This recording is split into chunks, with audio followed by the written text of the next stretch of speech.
Hey everyone, Instructor Brooks here, and welcome to the second video in our series on common learning misconceptions for instructors and students in PTA school. So in today's video, we're going to talk about the illusion of confidence. So what is the illusion of confidence? Well, the illusion of confidence is when a student overestimates their capabilities to learn and retain newly acquired information. This is your classic Mr. Know-it-all person who thinks after they get it once, they got it, or prior success might make them think, hey, well, I'm going to get it this time because I've always gotten it before. So let's look at two example scenarios and see if this relates to you in any way or at any point in time, or if you know fellow students who are like this.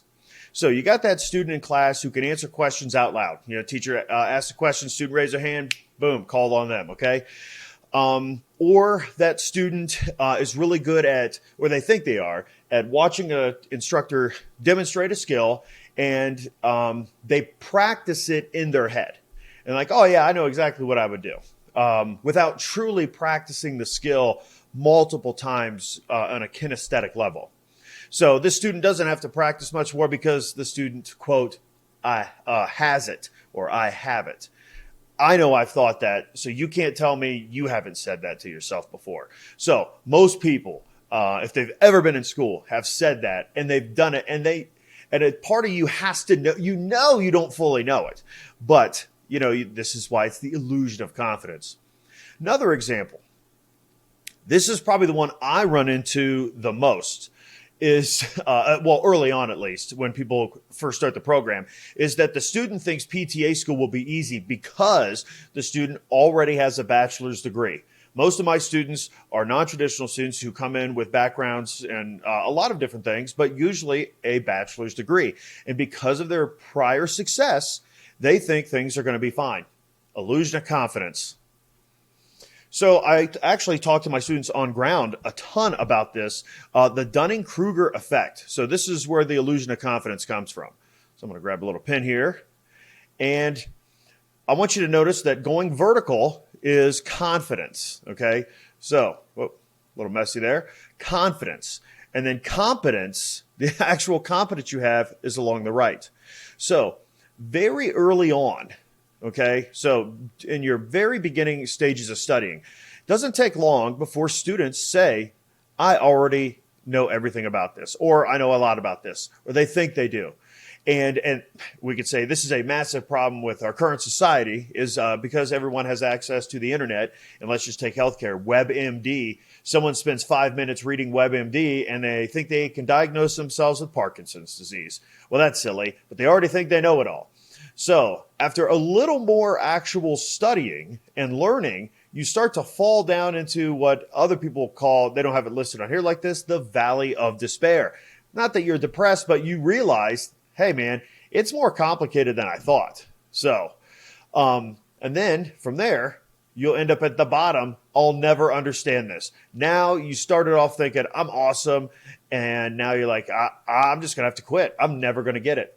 However, with a little more perseverance, you start to make your way up into now this is actually making more sense. You're able to critically think. And then you can tell people, trust me, it's complicated. I love this graph because this explains, for some people, a year or decade or almost a lifetime's worth of thought in life. That's why I think when people are like, oh, you're in your 20s, you think you know everything? You don't. But do you ever really? Of course you don't. But that's the Dunning-Kruger effect, and that applies to students all the time. So what does the science say about people with this false confidence? Well, unfortunately, one of the problems is the inability to really reflect and be a little metacognitive about what's happening with your reality. So those who are the most ignorant, so the bottom 25% of competency people for any skill, overestimate themselves the most. Go figure. The student who underestimates their value usually scores really well on lab practicals or things like that. You know, but because they know they have the weakness, so they practice it. And that's why, well, let's look at this quote here from Charles Darwin, because this is awesome. Ignorance more frequently begets confidence than does knowledge.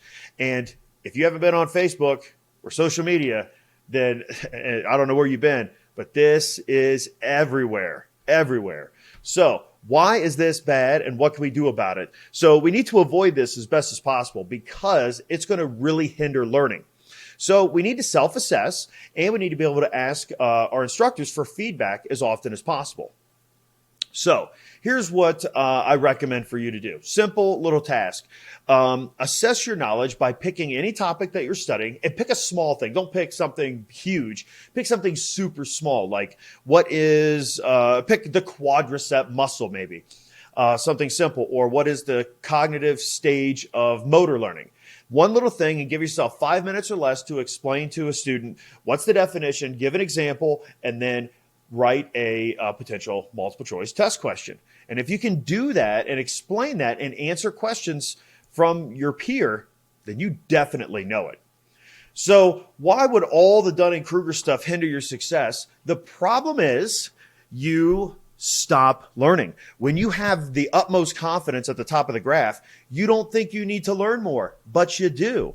This is why it's so important that you realize, kind of check the false confidence at the door, and you have to keep pushing for self-assessment and reassessment and feedback from your instructor, from, if you're a member of the YouTube campus, the flashcard strategy that I'm introducing now to help with retention. There's a lot of things, and the instructor should also play a big role in creating things that give you feedback so you see where you are, so that you can see where you are and continue moving towards more competence without less arrogance, okay, and ignorance.